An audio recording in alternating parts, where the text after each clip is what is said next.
Can you? Yeah, hi. Thanks, Zachary, for that. And I should say, good to see all of you here today. This symposium, as you just heard, is about developing discourse methods and applying them to current social issues. Now, I don't know how many of you, perhaps you all were at the excellent roundtable discussion a couple of hours ago, debating issues relating to methodology and questioning what we take for granted. And one thing that particularly struck me from there was Linda McMillan's metaphor of the methodology toolbox and the way that researchers often approach these things.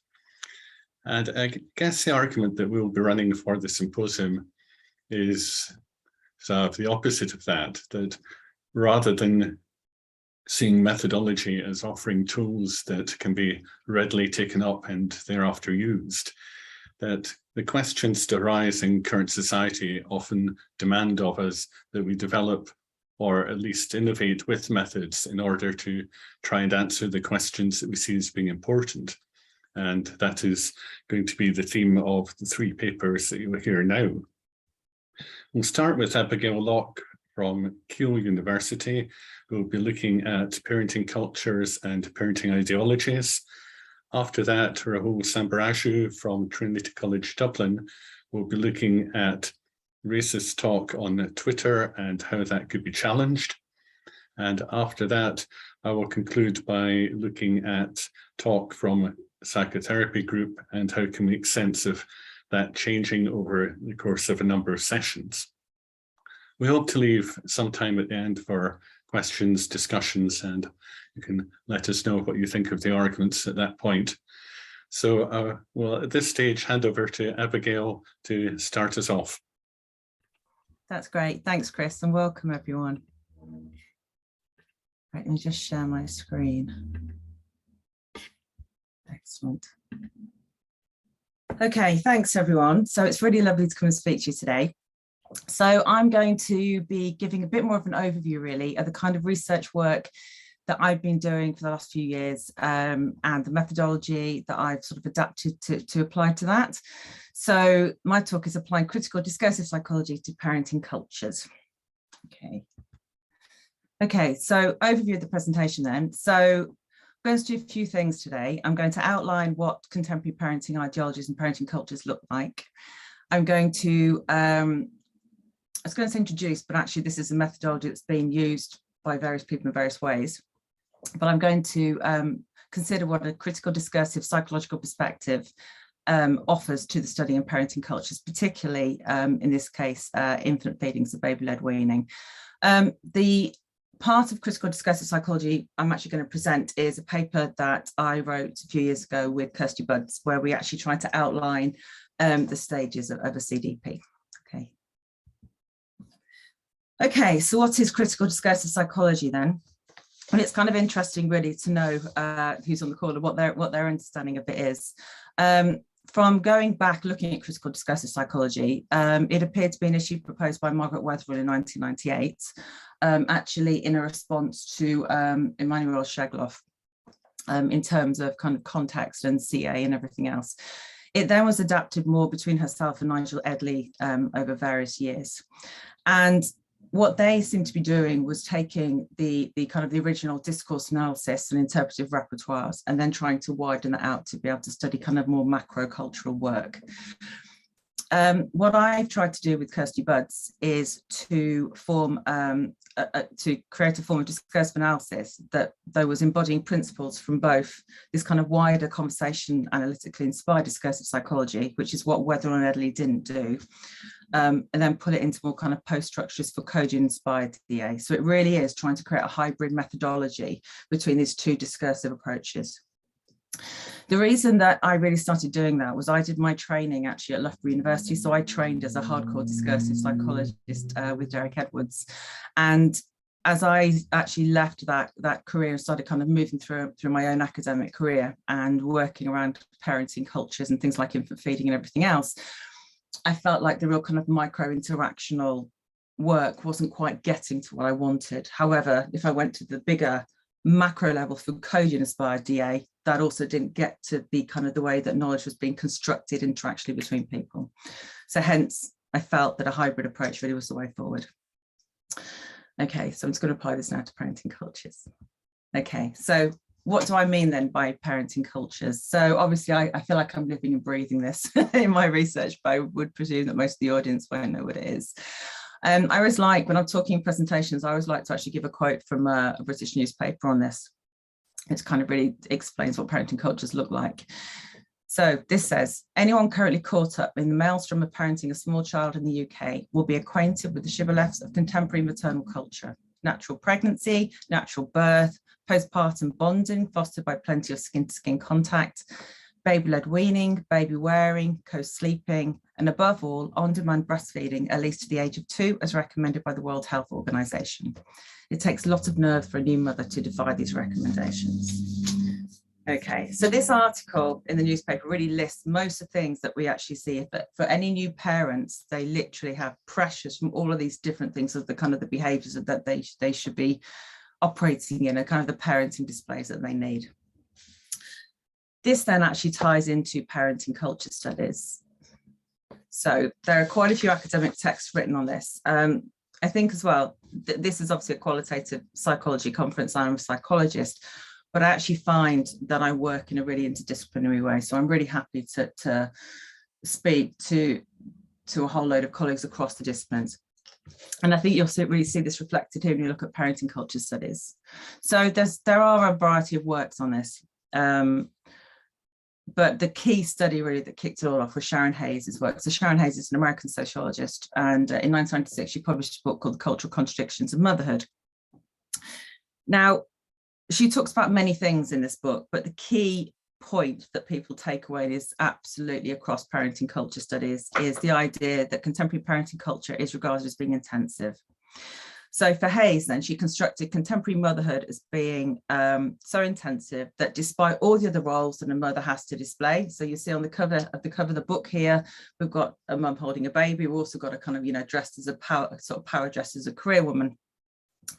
And this is really what she's looking at, that there's kind of, despite other roles and pressures that the mother has, she is expected to be a full-time mother, self-sacrificial, and completely put the needs of the child ahead of her own. Now, this work's actually also been picked up by others. So Elizabeth Badinter, who's a French philosopher, really talks about modern motherhood as being the conflict, and actually how the turn to the natural that mothers are being part of, the turn to breastfeed and the turn to natural birth, actually just puts women under extreme pressure. Badinton's really clear to say that she doesn't want women to stop doing these things. So if you want to breastfeed, then please do breastfeed. But what she's saying actually is that the real pressure on women that they have to do these things is actually what makes it problematic. And the final person, just to talk about, again, slightly controversial character, is Joan Wolfe, who's a professor of women's studies, again, I think in one of the American universities. And she renamed this intensive motherhood into total motherhood. And she actually then talks about kind of the real pro-breastfeeding discourses as being really problematic for women who somehow aren't managing to kind of live up to this norm of good motherhood. Okay. So really then, parenting culture studies is very much around how women are orienting to good mothering discourses and how they are experiencing the cultures they're in, and also how the culture and the discourses of the culture are telling them the behaviours that they should be operating in. So just some of the clear ones here. We do know that the idea and the discourses around good mothering starts very early. So even some people now, so Waggoner's one, are arguing it even starts pre-pregnancy. So women actually become accountable for their pregnancies and good mothering before they've actually become pregnant. We're seeing this now in recent information from the World Health Organization about women of childbearing age drinking alcohol, even before pregnancy as well. So within these contemporary parenting ideologies, then, it becomes apparent that there's almost a kind of surveillance on parenting practices. So, for example, the dominant discourses that are present within current health promotion, we find are of informed choice and risk. This also then sits from a critical health psychological perspective, looking at kind of neoliberalism. And there's a presumption here that we are citizens of a liberal democracy making choices about our lives and our health that are based on accurate and true information that we receive in order to avoid and minimise the risk of harm to ourselves or our families. Okay. And so there's a whole load of information. It ties up with Foucault's notion of governmentality, and we see how many of these discourses become tied up with health behaviours related to parenting. Okay, could talk about this forever, but I'm very aware of time. Okay, so what I'm trying to do, or what I'm trying to explain really in this paper, is I'm interested in applying this critical discursive psychological approach to parenting identities. So as I kind of want to make clear in this paper, the reason that I'm doing this is that I feel like it's really important that I can produce a macro and a micro level of analysis. I think when you're looking at something as complicated as parenting, which is obviously located within particular cultures and particular times, it's class, it's race, obviously it's gendered, you know, there's a whole load of different things. For me, a macro level of analysis wouldn't quite get to all the information that I would want, and a micro level of analysis for me would actually miss some of the bigger cultural issues that are going on. So that's why I'm proposing a CDP analysis of it. In particular discursive terms, it really then, it considers, or it can offer consideration of how both parents are constructing, how parents and parenting issues are both constructed and constructive in the discourse. Okay. I'm going to use an example today from work that I've already published on baby-led weaning. So I published this as a big paper in 2015, and again, some work on 2018. Thank you. Okay. Now, again, when you're looking at a CDP analysis, as I said, there are from Edley and Weatherall, they hadn't actually started to put sort of the steps in place as to how they approach their analysis. So this paper that I wrote with Kirsty Buds was a real attempt to start to do that. And I'm aware that there are others as well.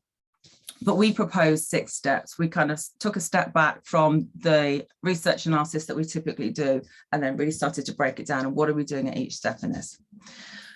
So we came up with 6 stages. So familiarization with the data, discursive constructions, interpretive repertoires, subject positions, discursive accomplishments, and practice.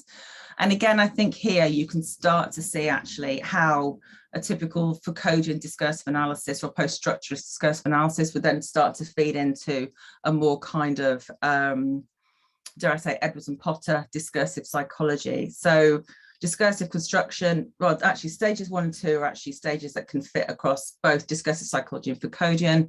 Interpretive repertoires is a real kind of discourse analytic aspect. Subject positions is Foucauldian, and discursive accomplishments is very much, again, looking at this heavier discursive psychology. Okay.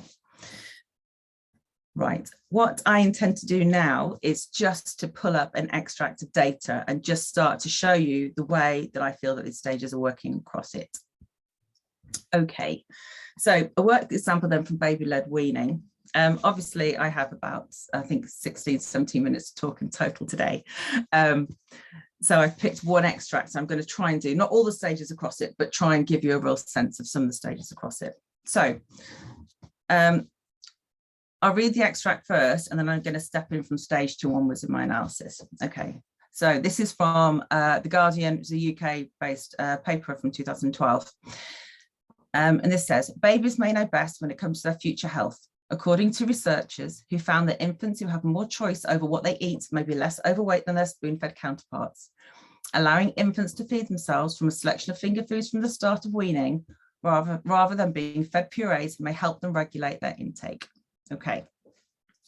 So as I said, I'm going to step in from stage 2 onwards.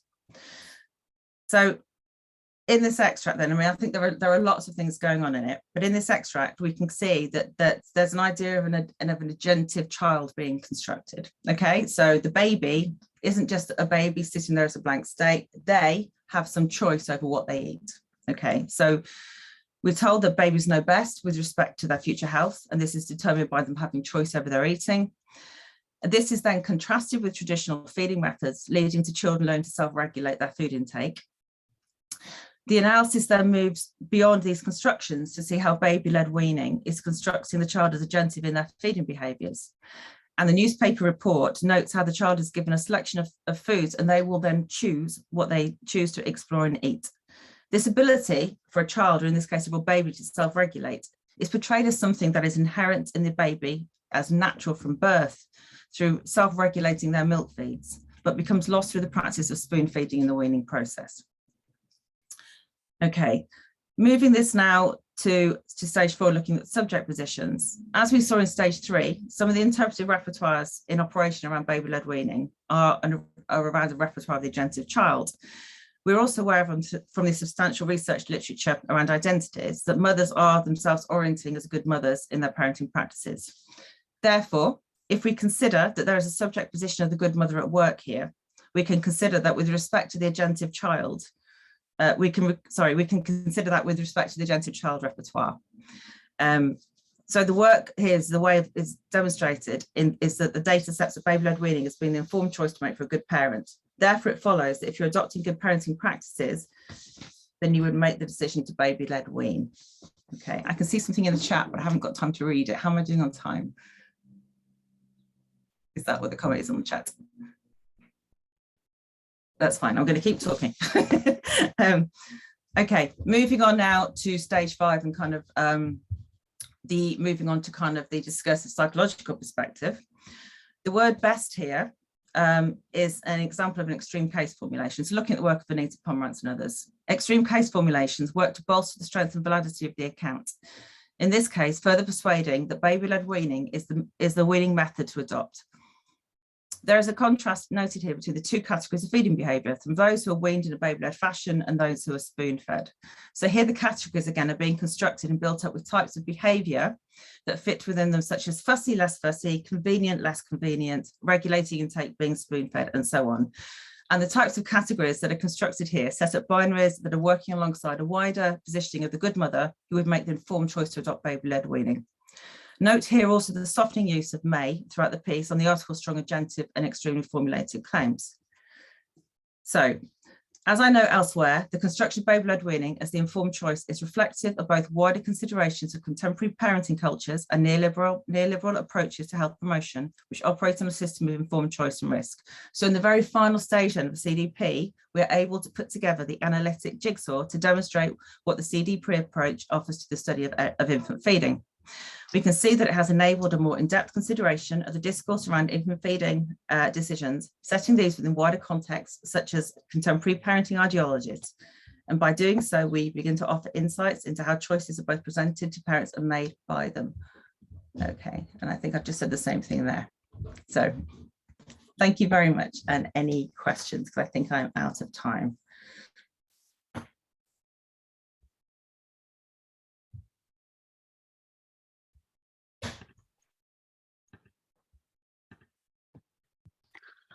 Okay, well, maybe we could come back to questions at the end, Abigail, if that's all right. That's But fine. thank you very much for that. And so hand over to Rahul. Hello all. I hope all are doing well. I hope you can all hear me and see me properly. This is I'm very excited to be part of the symposium, and I have the tough task of following after Abigail's fantastic exposition of a new methodology. So unless there's any problems with receiving audio and video, I'm going to press ahead.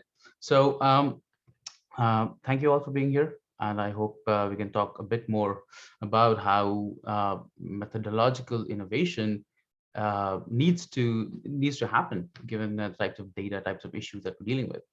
So I'm Dr. Rahul Sambaraju. I'm a social psychologist. I use discursive psychological techniques to examine issues of exclusion, and I've done work on racism, on migration, on citizenship, and things like that. So today I'll talk to you about how race and racism happen on Twitter.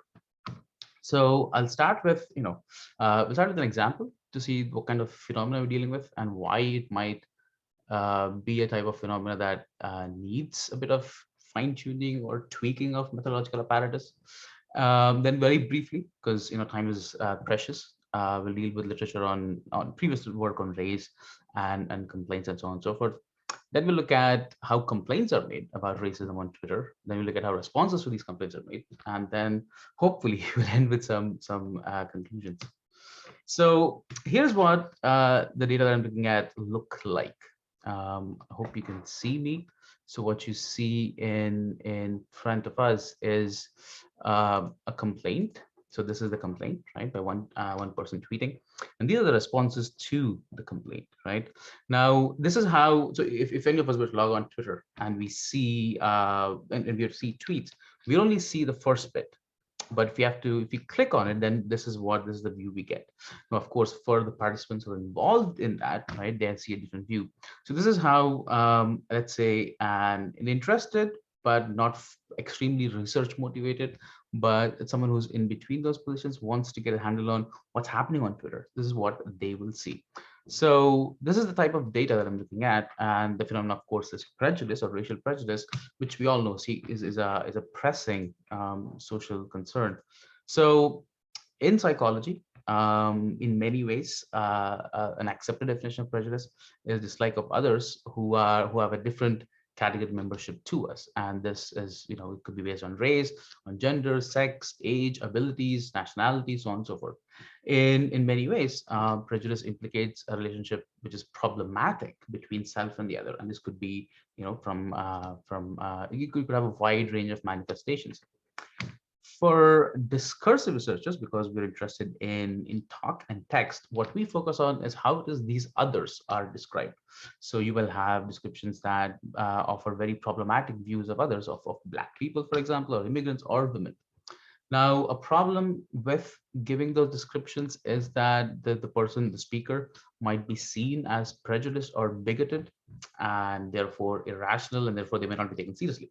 So what people do, of course, in many times, in doing prejudice, in doing racism, they orient to this, and they accomplish prejudice in different ways, right? They accomplish it without coming across as people who are prejudiced. So they use disclaimers. I'm not a racist, but they deny any prejudicial intent, or they describe others in ways that the problem is not so much with their ethnic or racial group membership, but with things around it. Like the economy is not doing well, the employment is not doing well, so we cannot give you jobs. I'm sorry. And all of this work has been understood in the idea of a new racism, which is doing racism without being seen as if you are being racist. As part of this, broader umbrella of research, a core finding has also been that talking about or accounting for racism is problematic. So, for example, ESSET shows that Black women in the Netherlands who found it very hard to attribute their problematic experiences to racism. Other research shows that minorities are more vigilant about racism, but when it comes to their own personal instances, it's less likely that they will report racism. So, in a way, if you are somebody who's a target of racism, then you have a tough task. Not only you have to face racism, but it's hard for you to complain or talk about it. And discursive psychologists show that complaining itself is a problematic task. Now, for discursive psychology, complaining is a form of social action. This is something we do, right? We write letters, we pick up the phone, we call somebody. So it is something we do. But it is not an easy thing to do, because you might be heard as if there's this person again moaning about how it is hard for them, right? You could be heard as somebody who's just moaning or whinging, or people could think that you're complaining because you stand to gain something. So the complaint could be undermined for these reasons. Your complaints can also be undermined because it could be seen that your complaints are associated with your identity, right? And many times these are, again, groups which would be marginalized. So, it could take the form of saying, women always complain about, sexual harassment. Black people always complain about racism. So given these problems, a task for somebody who's going to complain is that their complaints have to be designed in such a way that they're received in an appropriate way, received appropriately, so that some action can be taken, or complaints can be taken seriously. So with that in mind, we could come to the present study, which is the focus for today. In the aftermath of Black Lives Matter movement, for example, there were many calls for making sure, or making spaces for people who are victims or targets of racism to be able to complain about racism, right? And Twitter was routinely seen as one such space that allows people to make complaints about racism. And again, there was also talk about allyship, right, of doing anti-racism. Again, Twitter is one space, right, where these things can happen, as we've seen. You have a complaint and you have a series of responses to that complaint. So then I thought, okay, let me see how these complaints are made, and also how these are responded to. Now, of course, as we all know, Twitter is a very unique medium, right? It allows for very specific forms of interaction, right? One, these interactions are not synchronous, right? So I could make a tweet and somebody could respond to me immediately, or they could respond to me a year later. So it's not always synchronous. Second, the interactions are not always in person. I mean, you could have two people sitting in the same room and tweeting at each other, but it's unlikely, right? And there's always a spectrum of anonymity, right? There's no full anonymity, there's no full non-anonymity, there's a spectrum of anonymity. And Twitter admits of wide participation, at least until recently. So now they've changed the rules, but until recently you could tweet and pretty much anybody with an access to Twitter account could respond to you. So these all make Twitter a very unique space. So the question then is, how do you look at these interactions and how do you examine these interactions? Now, Chris, I, and others over a series of papers, we've thought about and we've argued for and demonstrated how it is that we can adjust and tweak some of the discursive methods and techniques to look at these data. And a couple of points are worth bearing in mind. One is that tweets can be seen as turns in talk. So each tweet is doing one action, and the other tweet in response to it, of course, is doing another type of action. So for example, each tweet can be seen as complaining about racism, and the other tweet is seen as either adding to that complaint or responding to that complaint. So with this, so this was the methodological approach that I took. And here they are from Irish Twitter and Ireland. I selected Ireland for two reasons. One, because I live here. And the other reason, of course, is that as regards to racism, Ireland is very unique. So somewhat unique, maybe not very unique, right? The category Irish, right, flexibly used as a national category, as an ethnic category, right, is often synonymous or used as if it also means being white, right? So people who are not white and who can claim Irish citizenship or Irish nationality or Irish origin have a tough problem. They're not considered as being Irish. So that's one of the reasons why I was looking at these issues. And coming to how I collected these data, which was a bit a departure from how discursive researchers usually collect these data, precisely because it is from Twitter. So what I did was I did a minimally motivated form of data collection, where over a period of 3 months, from January to end of March in 2021, sorry, I used to go on Twitter, right, and see if there was people complaining about racism and take screenshots of those complaints. Now, there was no order to when I would go on Twitter and do the screenshots. It was random.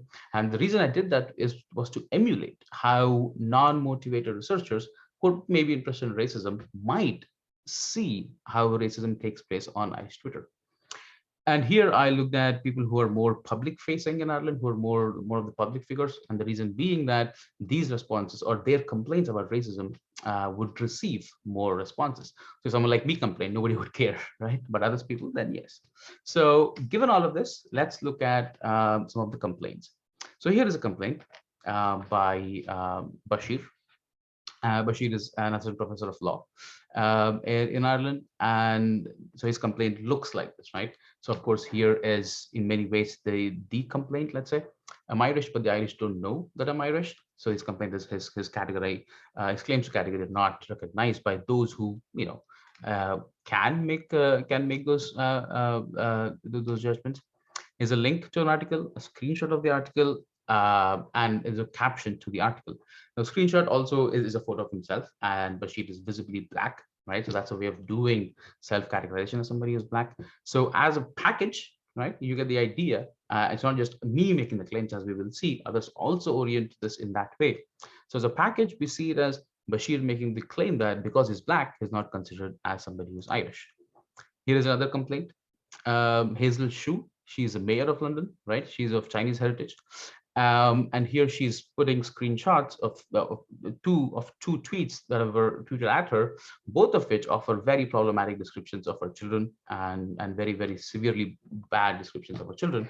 So her complaint is that her daughter looks like me and is born here, is as Irish as everyone else. And I know majority of people would see her and love her as we do. But then you always have some critics, and in some cases, the low some sink to reporting. So she's always treating it as problematic, and she's going to take an action about it. So that's one form of complaint. Here's another complaint, the one we saw earlier in the talk. This is Amanullah, who is a professor of religion in Cork, and this is his complaint. The person who just emailed me with this veiled threat, someone other than me is making a record of the harmful things you're saying, and I'm not sure they intend to be as understanding with you as I am. Now, this is treated by Amanullah as an instance of Islamophobia and racism, which is unacceptable. I know Ireland stands with me. Okay, so these are the complaints we see. The complaints, of course, have diverse features, right? There's quotes. Sometimes the racial aspect is made explicit, sometimes it is not. Sometimes the issue is framed as if it explicitly as racist. These complaints are also have a specific recipient design, so designed in specific ways, right? They kind of indicate who's to receive it, who's to be the appropriate recipient of these complaints, an Irish person or Ireland broadly.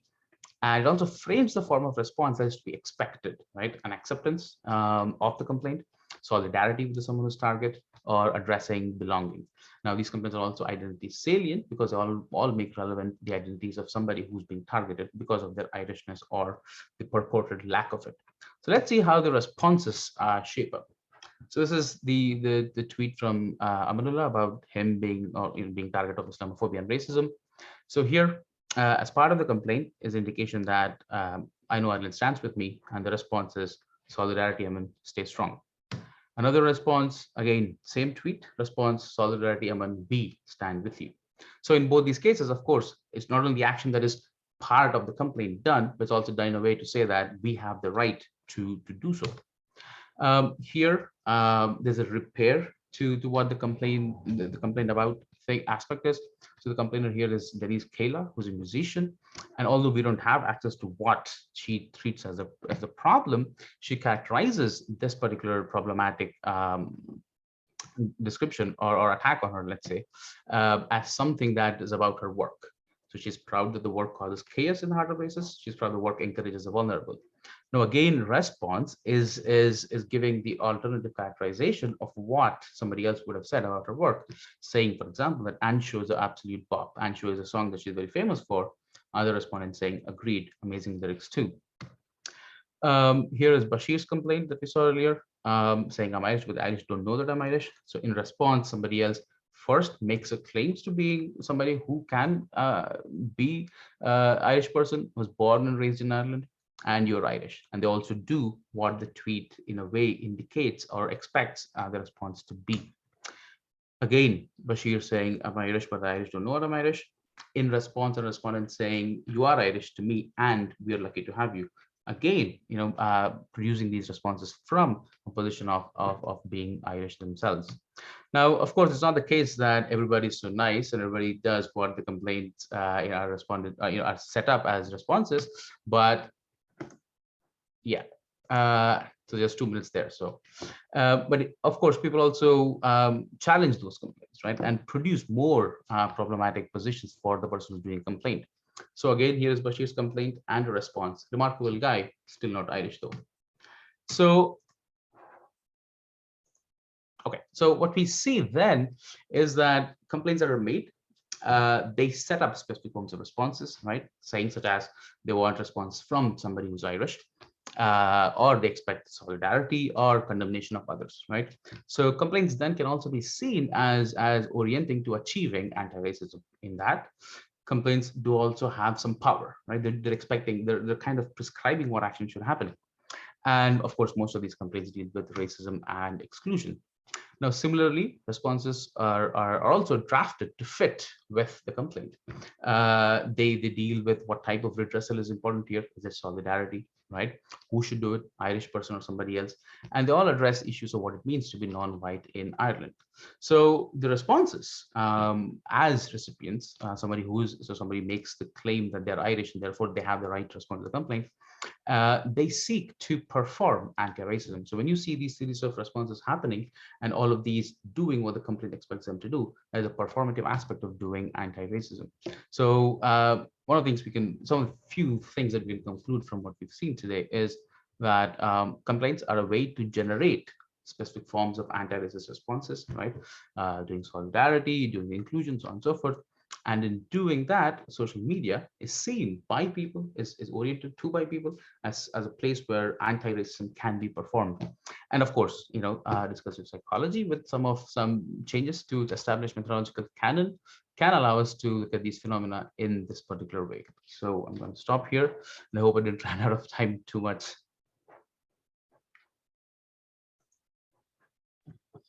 Okay, thank you, Rahul, for that. Very interesting presentation. I'm going to try and share my own screen here. And yeah.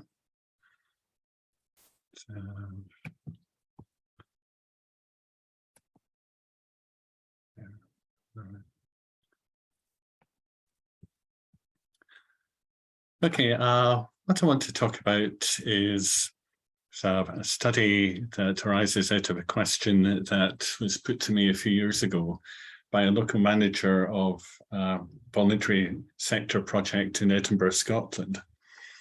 Basically, they offer services to mothers on various issues, but particularly in relation to those who identified or who were identified as experiencing postnatal depression. Now, like other voluntary service projects, I mean, the waiting list was ever growing. And there's one way of looking to offer people something in the short term and of possibly bringing this down. They decided to run a series of groups and see how those went.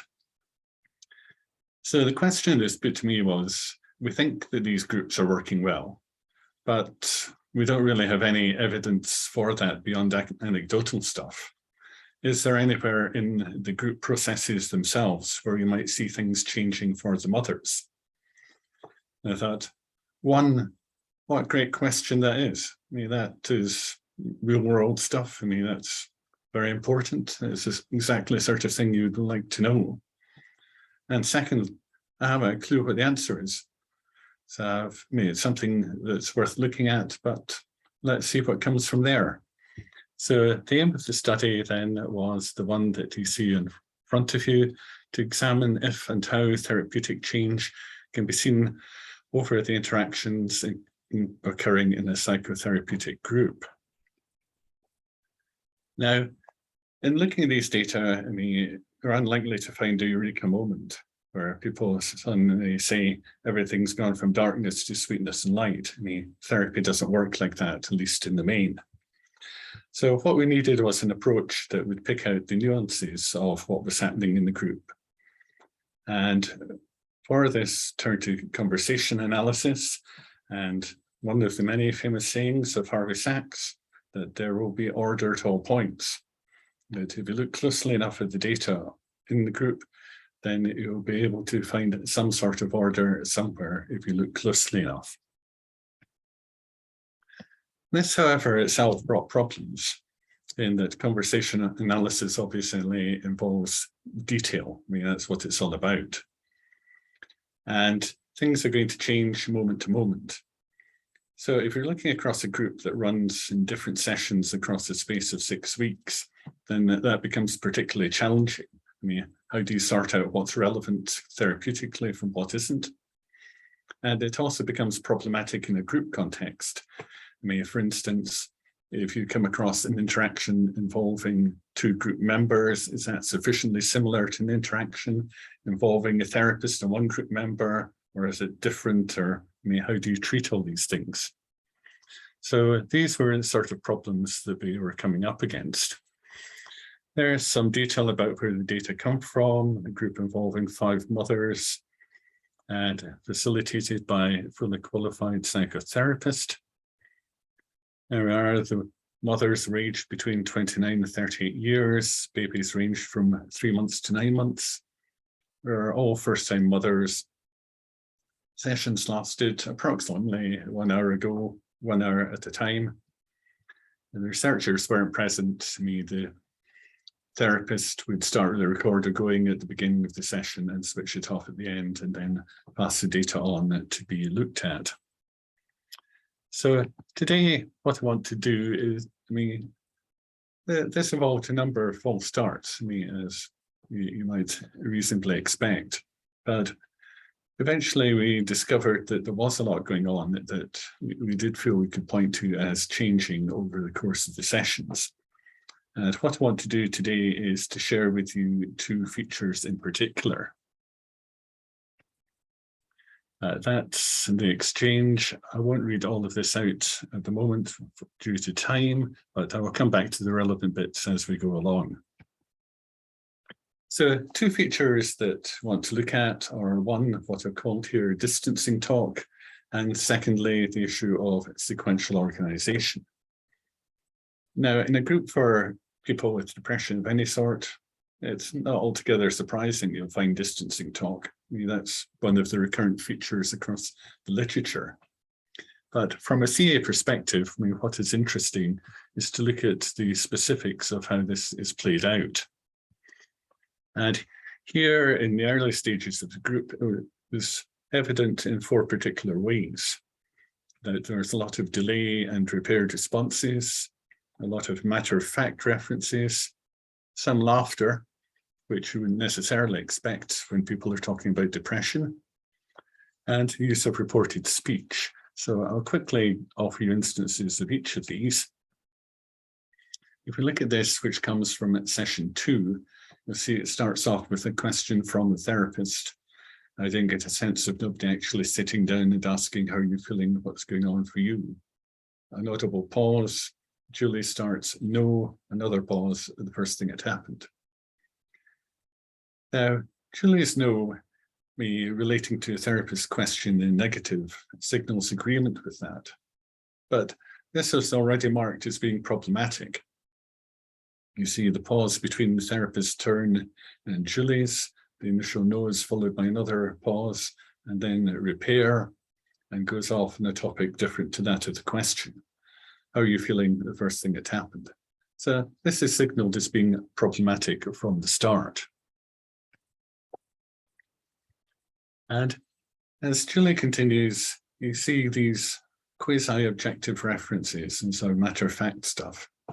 Reference to postnatal depression form, the score 12, that's the score.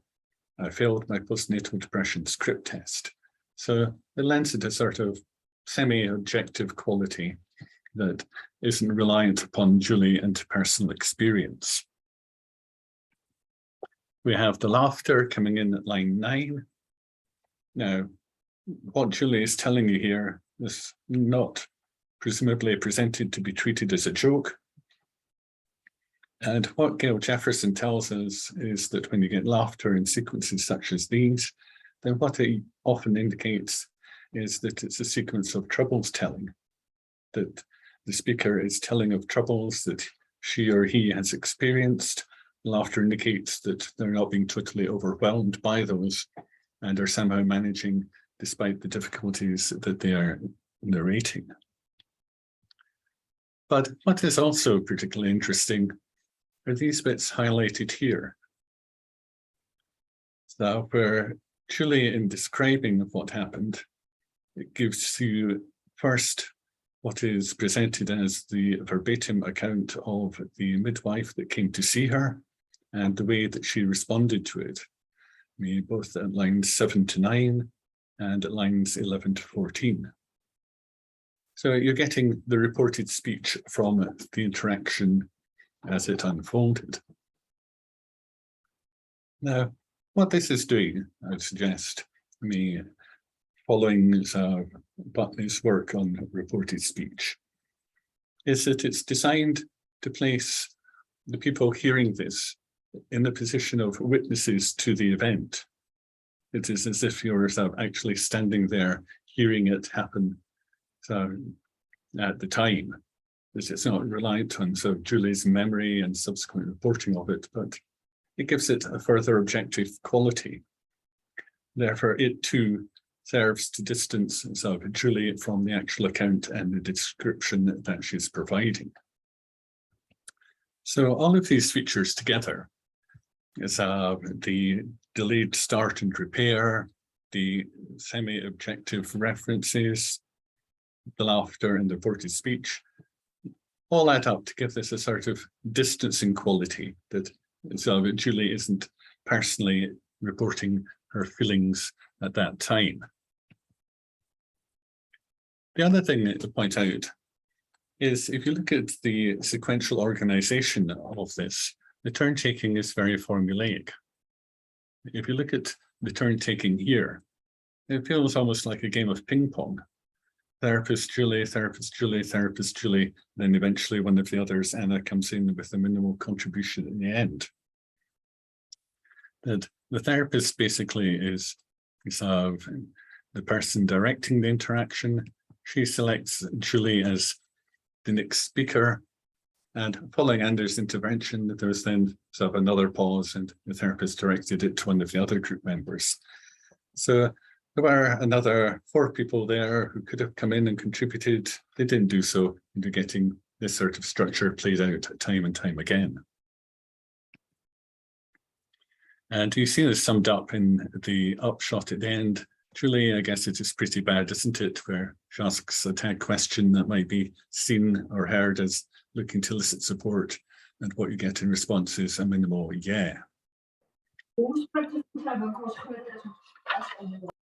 So that was fairly typical of the early sessions. May I have a look at this extract that comes from the final session of the group in week 6. And you'll see that this looks rather different. Sorry, I'm aware of time rattling on here, where there's a lot of personal investment in the talk, and the sequential organization is rather different. By personal investment, what you will see here is the use of first-person pronouns rather than distancing, references to shared experience, and a generalized view suggesting that these experiences could be typical of anyone. So you can look through all of this. I won't read all of it out, but if you look at Carol, starting at line 1, I think, then you've got numerous references to we live, we have all these problems, in my view. And so Anna also coming in, me, so I can see now, I feel that these people are personally invested in what they're telling you. I mean, they're not distancing themselves from the reporting. And you also see the use of the generalized view, particularly by Carol, saying, so it's not just me, anyone would feel like this in that sort of position. The other thing that is markedly different is the organization of the exchange. That instead of waiting for a therapist to direct turns, the group members start to self-select as next speaker, and they also get very different forms of talk from the pauses. So if you look at this, Carol therapist, Carol Anna, then I mean this isn't so going back and forward the therapist other. I mean, this is more fluid interaction. Lines 10 and 11, the equal sign signal that there is no audible break between these turns. The therapist says something, Carol immediately follows on from that. Lines 11 and 12, at the end of Carol's turn, there's overlapping talk, and Anna comes in. All of this is fluid interaction, and it's not the stilted formulaic stuff that you were seeing in the early stages of the group.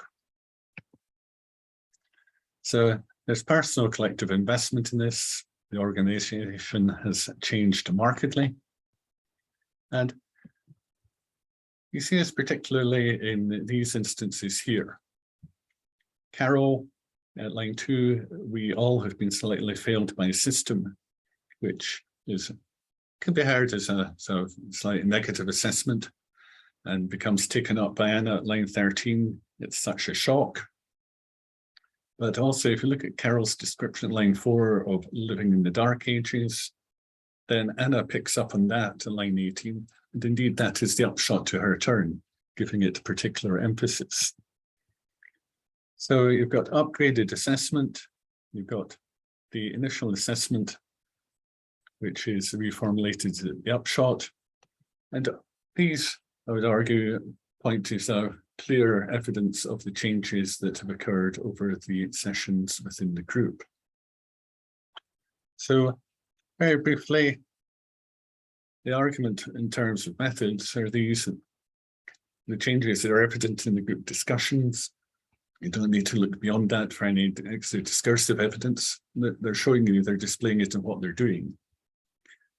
This demonstrates the potential of using conversation analysis to study change longitudinally, that you can separate out what is longitudinally important for therapeutic purposes from background change and noise. And therefore, CA provides a useful method for looking at the changing dynamics in groups such as this. Some references there that I'm sure most people will be probably familiar with. And at that point, I think I will stop and open this up for any questions, thoughts from anyone else.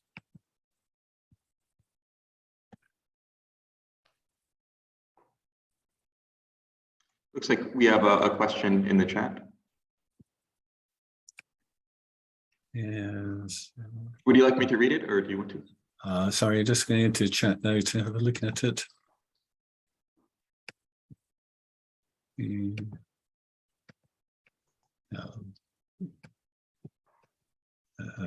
Yeah, perhaps you could read it. I'm not doing very well in the chat here. Sure. So it's from Jenny asking, Dr. McVittie, could you address how you navigated obtaining the IRB approval to conduct qualitative research with your clinical population, e.g. obtaining informed consent and ethical concerns related to recruitment, recording and analyzing therapy session data with vulnerable clients suffering from depression? Okay, yeah, I'm happy to talk about that. I mean, the first thing I would say is that they weren't clinically diagnosed. I mean, this wasn't a clinical population.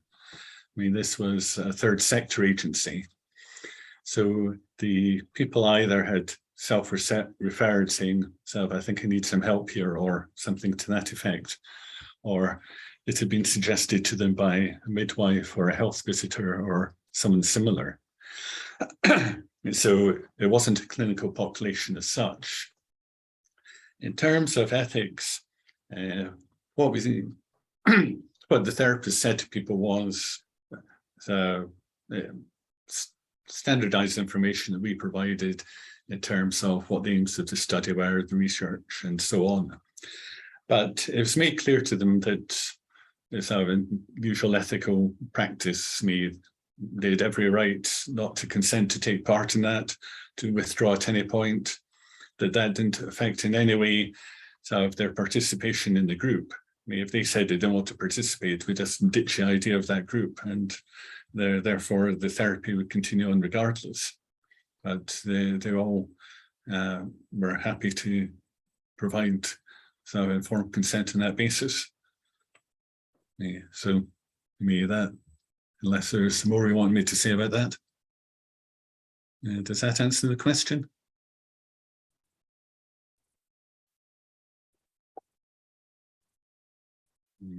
Message. Right.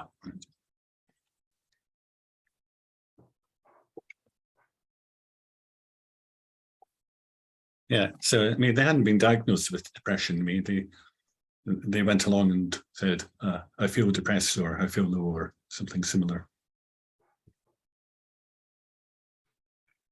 I actually have, Michael, go ahead. You raised your hand first. Not really, but it was almost at the same time. But listen, I mean, I wanted to follow up on the discussion previously. And this, I know, Chris, you were there. I think Rahul, you too. I don't know, Abigail, whether you were there. Fred Wirtz.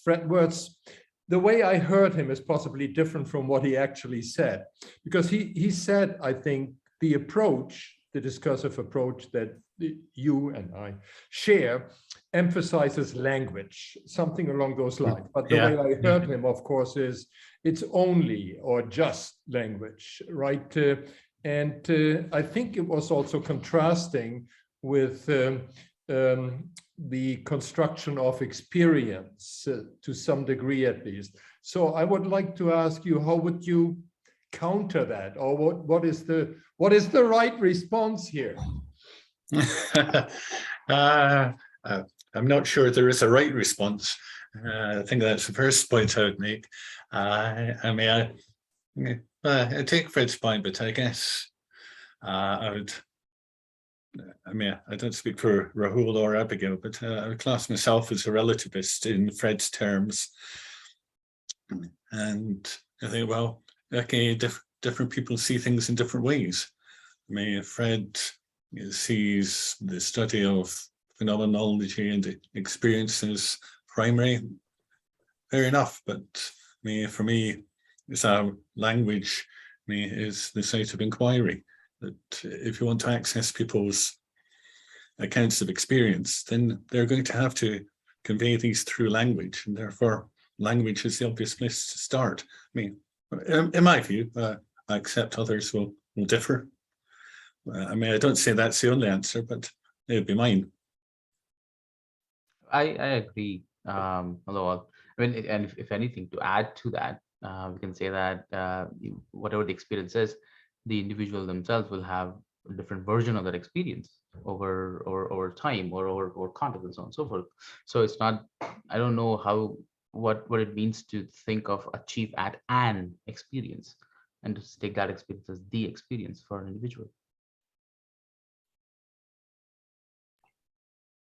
Yeah, and I'm just going to come on a point on that as well. I think, I mean, the reason that I do the approach that I do is that I'm really interested in the language that's used by people, but also the language that's used about them, to them, the way that they are positioned, so the discourses that are available, societal or almost societal discourses, subject positioning that is done to people, but then the way that those people are negotiating their own path, if you like. So yeah, so I think for me as well, even though my discursive position's slightly changed over the years, I still think language is a really key aspect to be looking at. Thank you. I think we should get Neil Korobov into this as well, but thank you. And slightly going off of that, I was actually going to ask you, Abigail, a little bit about your method, which seems somewhat unique and really interesting to me, because I'm interested in both, kind of traditional discursive approaches as well as Foucauldian approaches. And if I'm understanding correctly, you kind of blended those two a little bit. Could you elaborate how exactly your approach kind of diverges from the more familiar kind of discursive analyses? Do you mean discursive psychology as Edwards and Potter first put it together? Yes, exactly. Okay, so I mean, I think the first thing to say is I don't think I've got all the answers on this one. It's just the way that I find works for me. So discursive psychology, I feel is a really useful methodology for many things, but it gives that interactional micro level of analysis.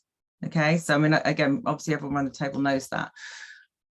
But for me, in terms of examining parenting cultures, I want more than that. I want to know the way, I guess, my training at Loughborough, with Derek Edwards and the like, was very much, you don't go outside the data. And I would argue from my perspective that people are positioned, that there are power dynamics going on. We know, for example, in parenting cultures, we know that the good mother and the good mother constructions and the discourses that are operating through society are very much based on white, middle class, able-bodied, heterosexual. We know all of that. And a heavy discursive psychological micro-level approach would not enable me to be able to have those discussions and debate those things that actually, for my research, I feel are really important. So it has been a real effort to kind of try and move Foucauldian or post-structuralist DA and discursive together. The thing is, because I was so heavily discursive psychology trained, I couldn't just sit on a post-structuralist level analysis. It's like I want to really get into the data and get to like the real juicy and the tools and everything else. So this was my kind of solution. Yeah, I really appreciate that. I think linking, the kind of micro, more linguistic analysis to this macro master narrative cultural discourse level is quite useful. Yeah.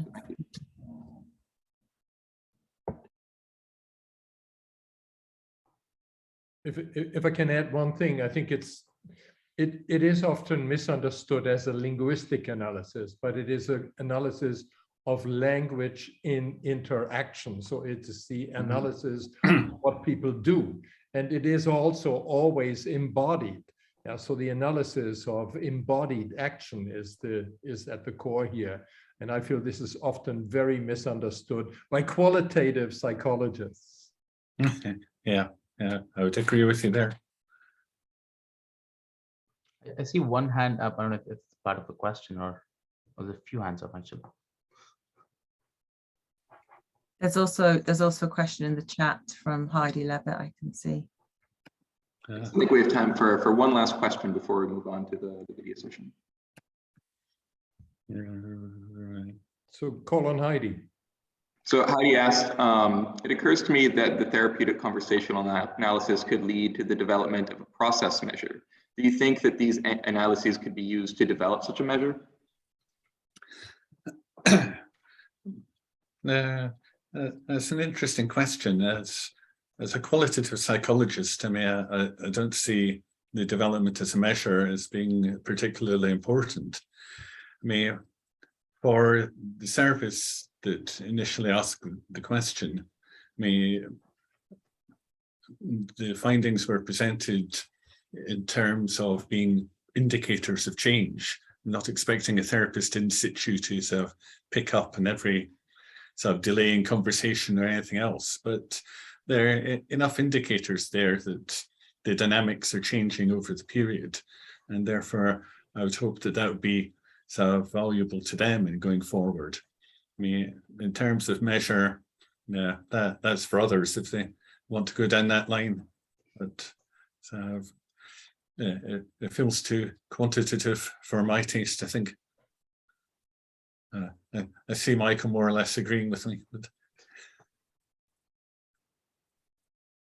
Okay, thank you. And thank you all for joining us today in presenting this work.